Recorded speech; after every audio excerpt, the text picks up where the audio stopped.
Attention, ce message s'adresse à tous les Français, vous êtes tous concernés et avertis à l'avance de ce qui va arriver. Nous nous appelons les constitueurs, nous sommes des gilets jaunes, nous sommes vos enfants et vos petits-enfants.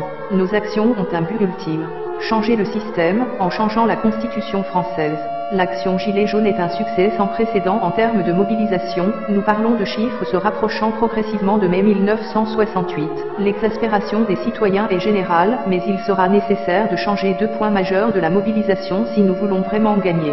Numéro 1. Parlez tous d'une seule et même voix concernant nos revendications. Nous proposons donc une seule et unique loi à faire adopter, la loi du référendum populaire. Numéro 2. Nous devons changer notre forme de mobilisation, qui divise trop le peuple. Ainsi, nous allons bloquer l'économie en bloquant les grands ports maritimes français pour une durée indéterminée. Il est temps d'agir de façon ciblée, organisée et pacifique, avec la plus grande ampleur possible. Français, soyez prêts, soyez-nous, car nous sommes vous, nous n'avons pas de leader, pas de parti politique, pas de couleur, nous sommes la France. Numéro 1. La loi du référendum populaire. Le peuple français a de nombreux combats à mener, à titre d'exemple, le racket de la population par des taxes abusives, l'écologie, la santé, l'alimentation par l'agroalimentaire, la dictature financière des banques, etc. Nous sommes réalistes, ces combats ne peuvent être gagnés en une seule bataille. Il faudra donc gagner la première, la plus importante. Nous sommes déjà au front et il nous faudra arriver, d'une seule et même voix, à la table des négociations avec le gouvernement. Loi du référendum populaire, l'idée est la suivante. Un référendum pourra être soulevé par le peuple dès lors qu'au moins 600 000 Français auront signé une pétition sur un projet de loi ou un projet de révision constitutionnelle. Tout Français aura le droit de créer une pétition pour l'adoption d'une loi ou une révision de la Constitution. Dès lors qu'une pétition aura atteint le nombre de signataires requis, le gouvernement sera dans l'obligation de soumettre le projet à un référendum national. Le référendum populaire ne dépendra aucunement des volontés du président de la République, ni d'aucune autre instance comme l'Assemblée nationale ou le Sénat. L'adoption d'une loi votée par référendum populaire sera une obligation républicaine et se fera donc sans condition. Un site internet officiel supervisé par un organe de surveillance des pétitions devra être mis en place et communiqué à travers les principaux médias afin de faciliter la concertation du peuple et la signature électronique des pétitions. L'adoption d'une telle loi sera un outil d'une puissance incroyable pour les citoyens, qui auront désormais les moyens de lutter pour leurs différentes causes, en court-circuitant si nécessaire leurs représentants politiques. Cela ne doit pas nous fâcher avec les quelques élus qui savent dignement nous représenter. Ceux-ci, d'ailleurs, sauront se manifester en étant des partisans engagés pour la loi du référendum populaire. Numéro 2. Blocage des ports, mairies et préfectures. Cher peuple français, voici la première action vers notre liberté. Nous allons réellement bloquer l'économie pendant une durée indéterminée, et continuerons tant que le gouvernement refusera de nous écouter. Malgré ses débuts divisés, l'action Gilets jaunes est un succès immense et inespéré. Nous rencontrons aujourd'hui un seul inconvénient majeur. Cette action divise trop le peuple, car de nombreux Français se sentent pris en otage par les concitoyens. Nous proposons de ne plus diviser les gens en modifiant la forme d'action. Cher peuple, nous ne nous adressons pas seulement aux Gilets jaunes mais bien à la population tout entière. Pour nos enfants, nous allons montrer au monde que la France est toujours capable d'être le pays des droits de l'homme. Nous allons bloquer totalement les grands ports maritimes français.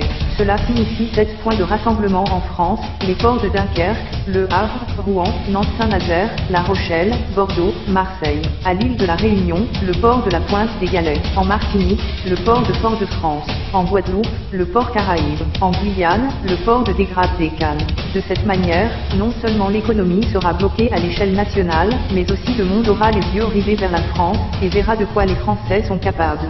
Organisation.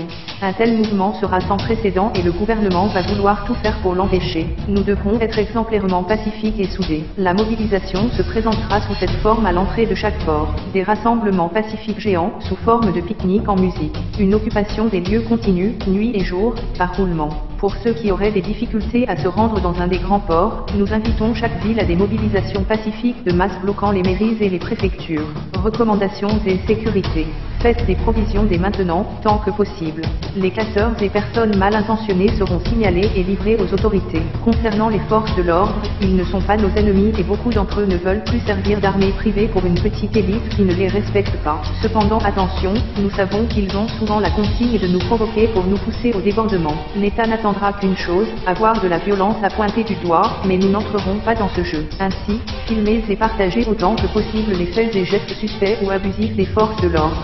Mise en garde, L'enjeu de cette action républicaine est si énorme qu'il faut être conscient de ces trois réalités. Le gouvernement a main mise sur les réseaux sociaux, et des milliers d'utilisateurs ont dénoncé avoir vu leurs publications disparaître ou leurs comptes et pages Facebook bloqués. Cependant, ils ne peuvent pas tous nous contrôler. Il faut donc recourir au partage en masse des informations. Les grands médias décrédibiliseront le mouvement au maximum. Les forces de l'ordre seront probablement poussées à nous provoquer par la force. Le système a toujours utilisé les médias et les réseaux sociaux pour nous diviser, il ne tient qu'à nous en faire une force. Pour cela, un seul moyen, partager ce message à tout le monde, tous les jours, sur Facebook, Messenger, WhatsApp et autres. Téléchargez cette vidéo afin que si vos publications sont supprimées, vous puissiez la republier encore et encore. Appropriez-vous le mouvement, vous le faites pour vos enfants, pour la France, pour votre planète. Nous, le peuple français, ne céderons pas avant d'avoir gain de cause. Partagez car il s'agit d'un devoir national, un devoir parental, un devoir transgénérationnel. Vive la République, vive la France.